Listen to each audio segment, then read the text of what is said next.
On both Senate Bill 231 and Senate Bill 829.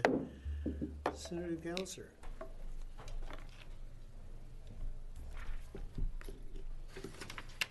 Thank you. Good afternoon, Mr. Chair, members of the committee. For your record, my name is Sarah Gelser. I'm the state senator from Corvallis and Albany, Senate District 8. And thank you for opening up both of these bills so I can provide some opening comments and then head off to my other hearings. Do you care which one I talk about first? It's your pleasure. All right, thank you.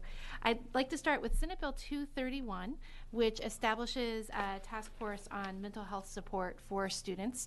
We heard this bill in the Human Services Committee, and the idea behind this bill is to look at the impact of students who are experiencing mental illness and mental health needs in college and university settings, and how that impacts their ability to successfully complete college. We had good testimony in that committee, and I know there are proponents of the bill that are here to talk with you and answer any questions that you may have. It is a task force bill, and as you know, all task force bills are moving from the initial policy committee to you, so you become the arbiter of all of the task forces. It's one of the few task force bills that we've moved out of the Human Services Committee. I do think it's a worthy one. So any questions on 231 before the next one? Go ahead. All right, and next I'd like to talk to you about Senate Bill 829. Senate Bill 829 offers a very simple proposal, and that is that the proceedings of the legislative and executive branch that are transmitted to the public should be in compliance with the Americans with Disabilities Act and be accessible to all people at the same time. Right now, it is incredibly difficult for people who are deaf and hard of hearing to participate in the legislative process. That is not just about coming to the Capitol and being lucky enough to find an American Sign Language translator. Not all people who are deaf and hard of hearing use American Sign Language. And like hearing people who are deaf and hard of hearing are not always able to travel to the Capitol in order to watch the proceedings of the floor or the committee. And like the rest of our constituents, should be able to log onto their computer and follow our proceedings. Anything that runs on the television, if you turn on your closed captions, that is captioned. The technology is there for us to do it. So what this bill says is, if it were to pass, this hearing and all other hearings and our floor proceedings, when they are broadcast across the internet, would have the closed captions running on the bottom, which actually is required by the Americans with Disabilities Act. I can tell you it has been a challenge in our office. I have a wonderful intern this session who is working on a number of bills, but because she is an intern and not able to be here every day, and because she is not a hearing person, she is not able to access the hearings to be able to do all of the work. And we have another intern right now that is going through and hand captioning all of the hearings. In our office, we have made a commitment to only put up things that are captioned, so there is always a delay before we put up videos from our office because they are all captioned. It's a very simple matter of justice and access, and I really urge you to move forward Senate Bill 829 so that all Oregonians can access the legislative process in real time as their right is guaranteed by the Americans with Disabilities Act. Thank you. Anyone have any questions on either 231 or 829? Apparently not. Thank you very much, Senator. Thank you. You can go do your other 15 things you have to do now. Thank you very much. So first, I'm going to call up the people on 231. Lamar Wise and is that Lyra Damaris? If I didn't get your names right, you can correct me.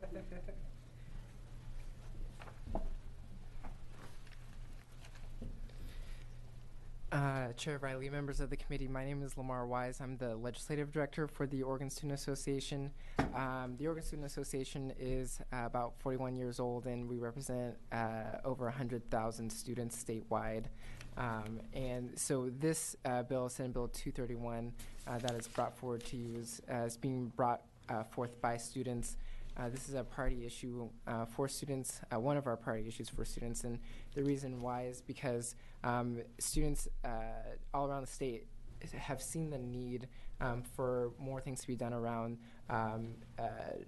with folks with mental health issues, and resources that are or lack thereof on some of our campuses that we would like to start addressing. We believe this bill is a solution into getting at a long-term solution. Students are wanting to, first off, get the data, get the necessary resources and research in order to be able to put forward solutions at a later date.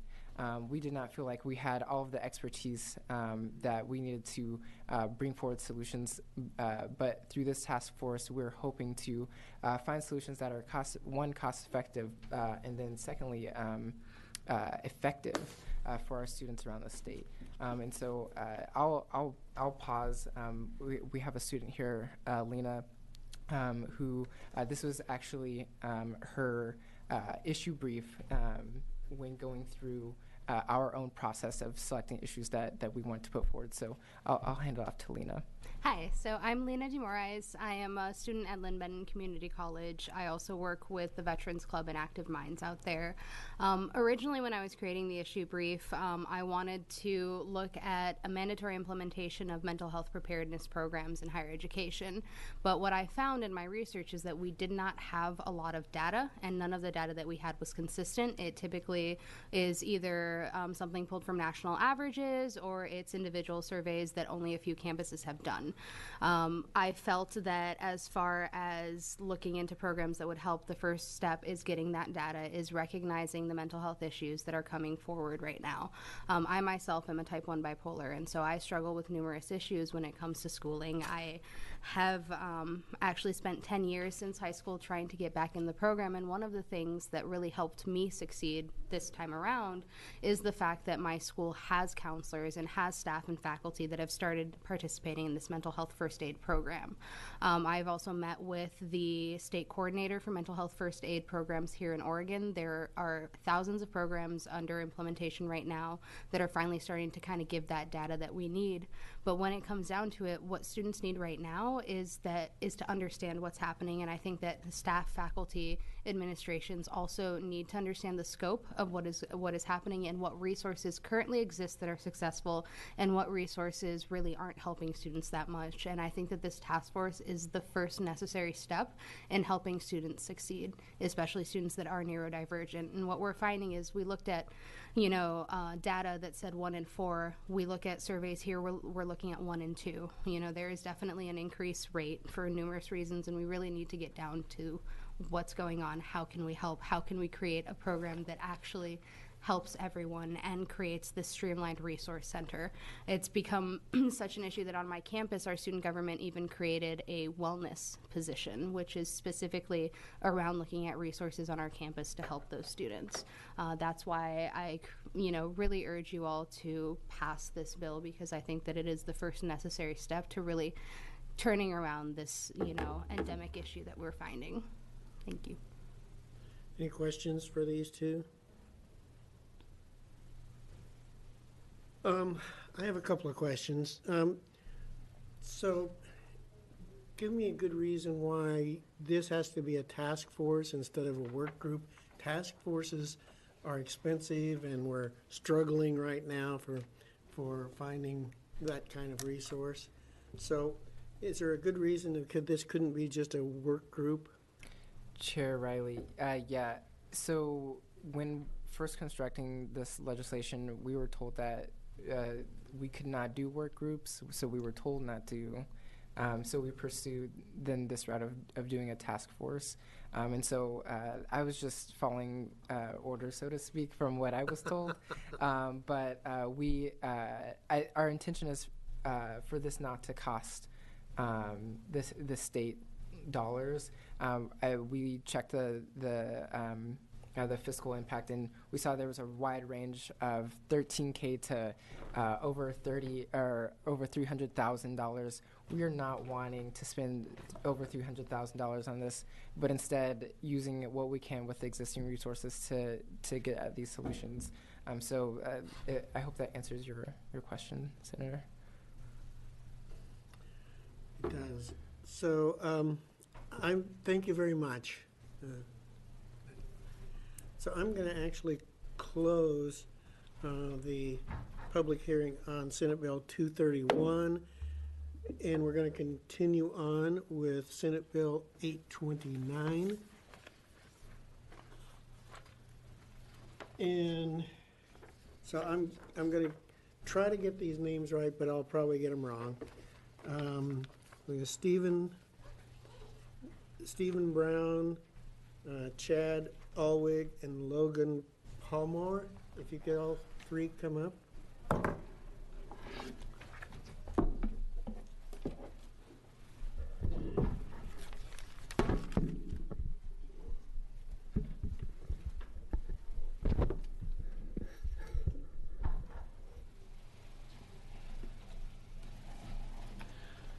you want me to go ahead and start? Yes. Okay. Good afternoon, Chair Riley and members and committee here. My name is Stephen Brown. I am Vice President of Oregon Association of the Deaf and registered lobbyist.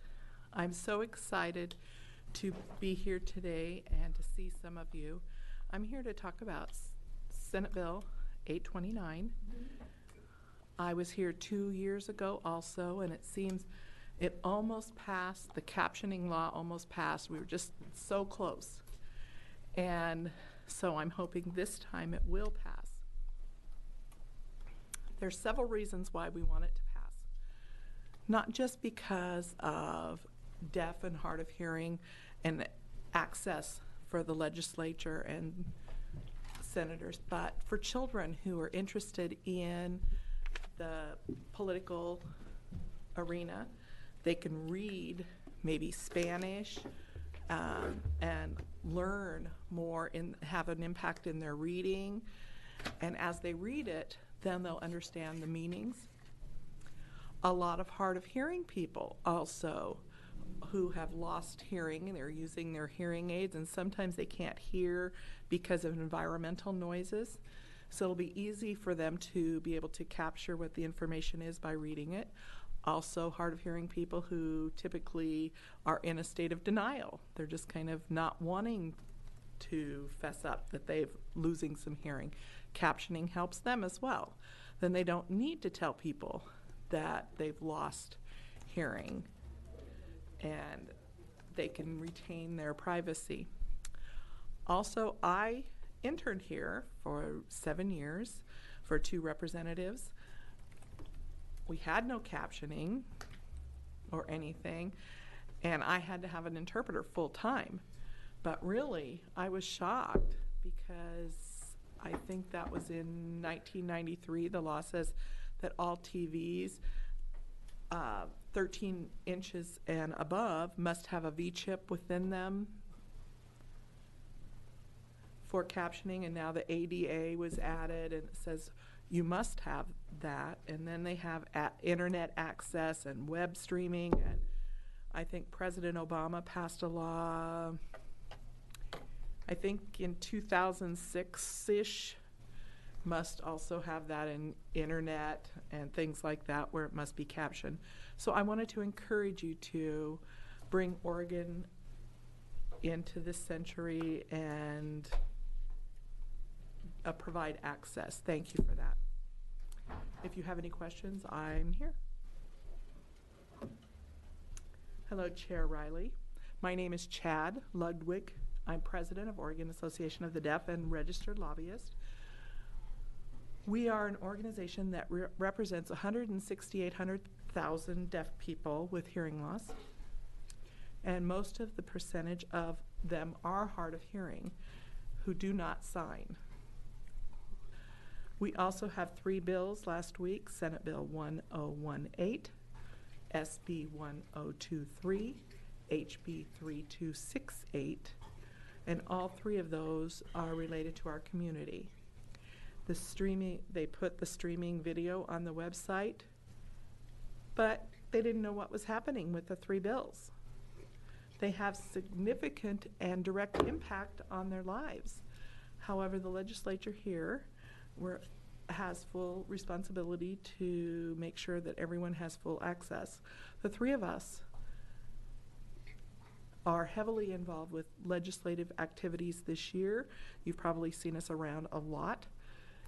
Occasionally, we sit in Oregon Capitol Club downstairs, and sometimes a group of people are sitting at a table, and suddenly they look up to the TV, and they began to talk about whatever they just heard on the TV, and we are all kind of looking at each other and feeling lost because the TV is not captioned, so we don't even know what's happening in the meeting room that they were just looking at, so we felt lost.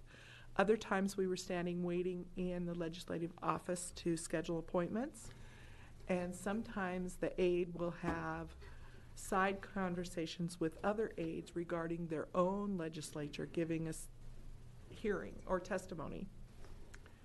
And we wanted to be part of that so we can discuss that a little bit maybe in their office.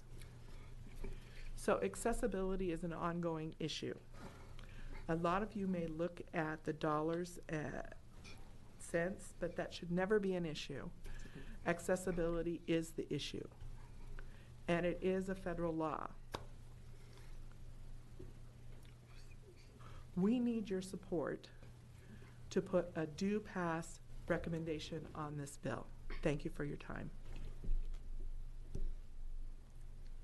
Hello, my name is Logan Pointer. I am a member of OAD and part of the legislative committee.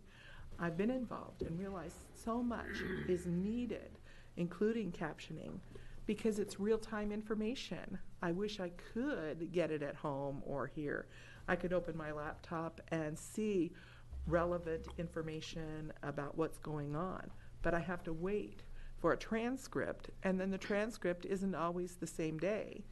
We have to wait for the information and to add more unnecessary steps for my process. That would help a lot if we were all on an equal access page. Thank you. Questions for these three? Senator Haas. Thank you. So would a hearing like this be the kind of thing that you're talking about? So there would be someone in here typing in closed captions to appear on the internet? Well, Senator Riley Chair and Senator Haas, there are so many different options available for making caption accessible. That is something that the legislature needs to explore, all the various options, and see which one works the best. You could have someone sitting in the room typing the information. Right now, what our captionist is doing is captioning assisted, communication assistance real time. That's more for in-room watching, but it's not for TV. And what you need is what we call option captioning that is placed on the bottom of the screen of a TV. Another option that you could get a transcript from her and then give it to the team, and they could then fit it to what's said, but that delays the information. So what you need is immediate current information posted and streamed to the internet. So you need someone here to be able to type it right into the screen. And Stephen wants to add, Chair Riley and Senator Haas. Another option is, you know how the speaker phones have contracts with companies that they could pick it up and type it right into the TV system. That's another option. But a lot of it is time consuming. But through this, they could hear it and type it right in, and it could proceed from that moment on. Follow up, Mr. Chair. Sure. I think I'm very sympathetic here. Anyone who wants to access government should be allowed to. But we have, just in this building, hearings 12, 14 hours a day in all of these rooms. And that would be quite an undertaking if we had someone in here typing them out. However, I agree with the technology I have on my smartphone, the voice recognition thing a lot of people have, where if somebody leaves a voicemail, the computers can pretty well print out the message. And so it doesn't seem that that time is too far away, that that could be incorporated in the very thing that we're sending out over the internet. Other questions? Thank you very much. Thank you. Thank you.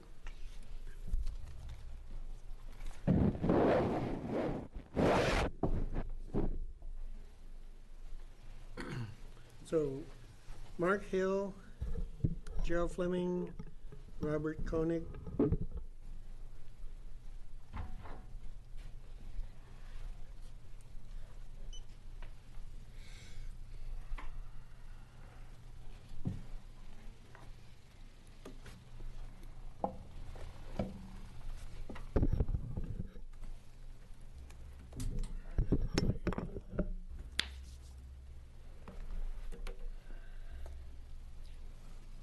Whenever you're ready.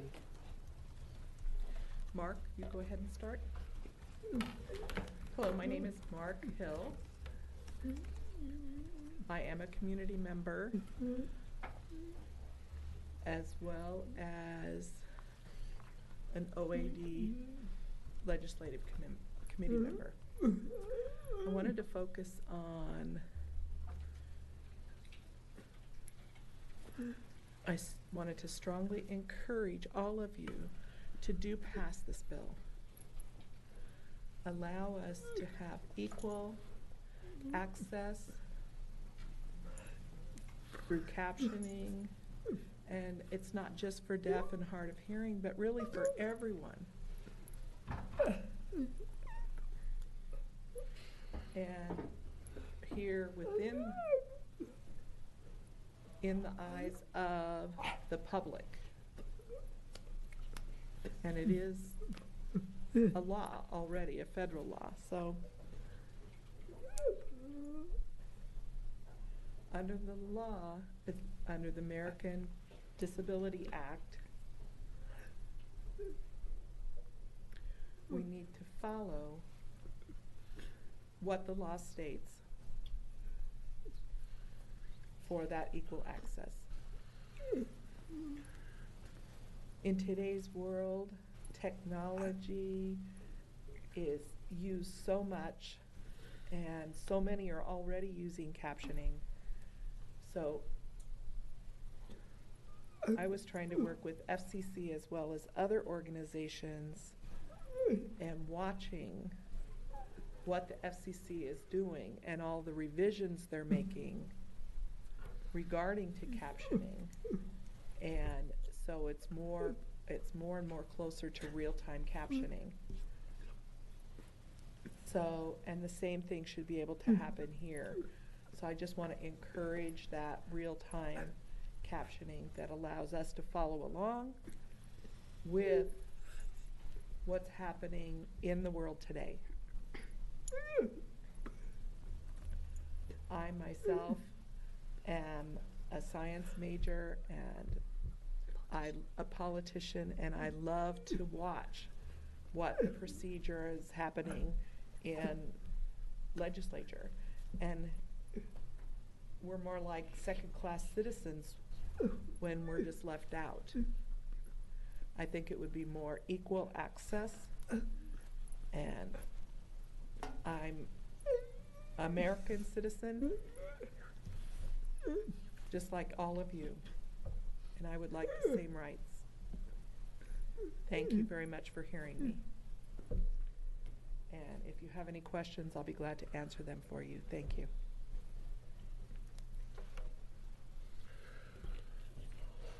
Hello, my name is Robert Koenig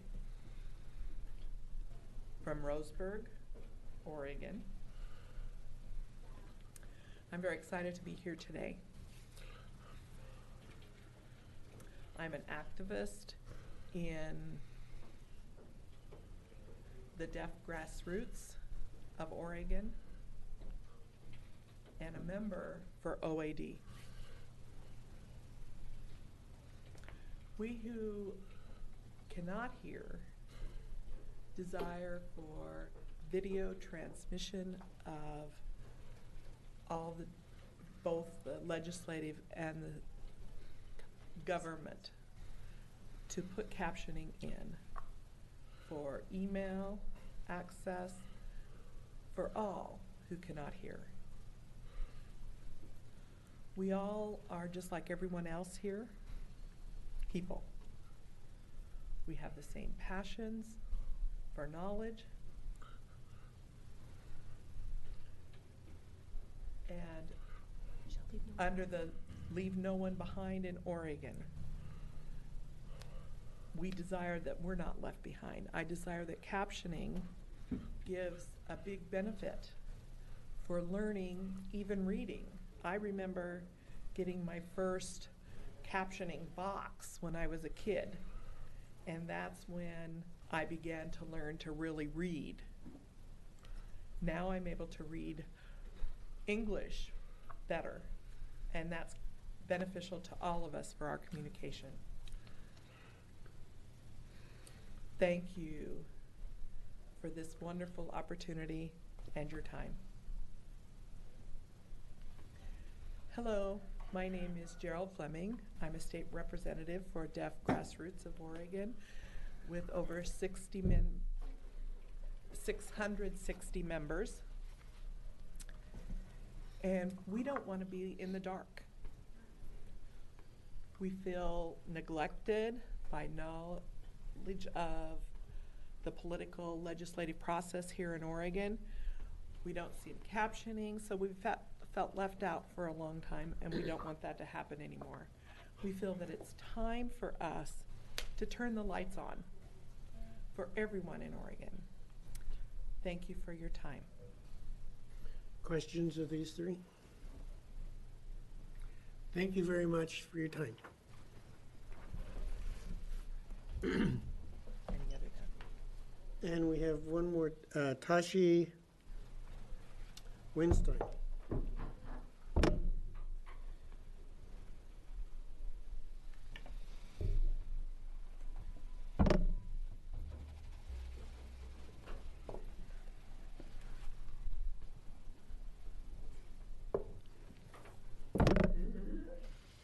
Hi, my name is Tashi Weinstein. I'm here, I'm hard of hearing, and I'm representing the Hearing Loss Association of Oregon, as well as Lane County and Salem, Oregon.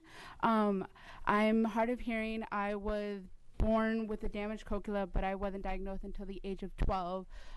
It's very difficult for me to be able to watch TV because they don't have a lot of captioning on there, and I can't really go to movies.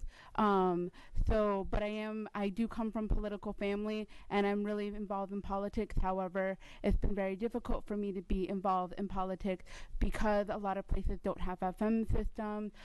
They don't have anything for me to really be able to use, so I can't really go online and be able to listen to hearings because of background noise. And so by having these closed captions, it's really going to help a lot of people who are hard of hearing, because 70% of us who are hard of hearing don't know any ASL.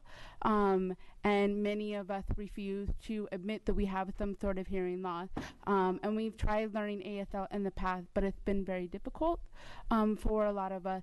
And so I'm here on behalf of the Hearing Loss Association to support SB 829 and saying that for a lot of us, especially my younger generation, who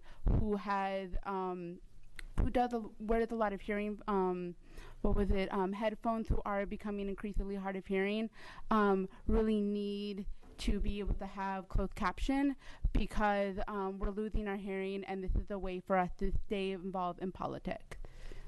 So. Questions? Senator Przansky. Just more of a thank you, Tashi, for being here. I've known Tashi for many, many years. Her Thank father you. and I have worked together in Eugene on issues around recycling. Thank you so much. Yes. Mr. Senator Chair, I President. don't know how many more people are going to be The testifying. last one. Oh, well then, let me just say, I love this bill. I'm very glad it was brought forward. It's almost like a no duh. It really is. We've got to figure this out.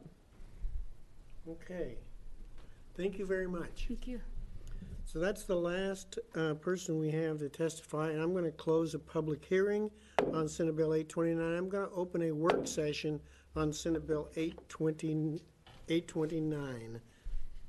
Chair Riley, I move Senate Bill 829 to the floor with a due pass recommendation and that the bill be referred to the Joint Committee on Ways and Means. Senator Boer moves Senate Bill 829 to the floor with a due pass recommendation and it be referred to the Joint Committee on Ways and Means. Is there discussion? Objection? It is sent to the floor with a due pass recommendation, and with a referral to the Joint Committee on Ways and Means. Okay. So I'm going to open a public, all right, is it a work session or public hearing? I'm going to open a public hearing on Senate Bill 1028. Mr. Chair, members of the committee, Senate Bill 1028 was previously heard on the 29th of March. It permits the professional licensing bodies to substitute experience for high school diploma or equivalent. Becomes operative January 1, 2018. The committee will recall this was Senator Manning's bill. Mr. Breen has come to testify again. It has no fiscal impact and no revenue impact. Thank you. David, you want to testify? Yeah.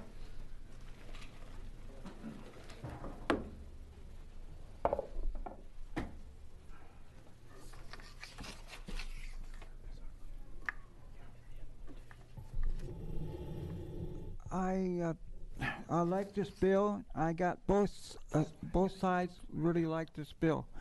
Peter Courtney really liked this bill. Speaker of the House, Republican speakers, both sides really like this, and I like to see this done as soon as possible. Put it on the floor or have a hearing on it on this side, and make sure the done deal for disability people, because a lot of disability people depend on me and get this done for them. So I'm asking the state of Oregon and both houses pass this bill, get the governor to sign it in law, and get it done this term. That's all I'm asking. I really like this bill, and then every county wants it. Questions for David? Thank you, David. I really appreciate you coming here and talking to us again. Thank you. And I really appreciate it and get it done. I really like to get it done this year.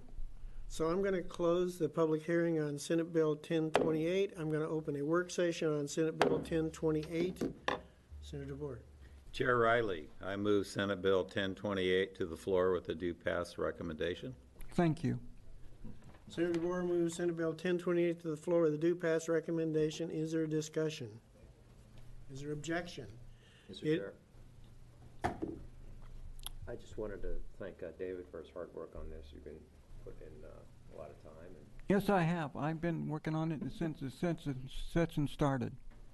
Well, we're about to Pretty pass efficient, it. man. We're about to pass it. Any objections? It is sent to the floor, and Thank you. Senator Manning will carry the bill. Thank you. So that's all we have for today, and so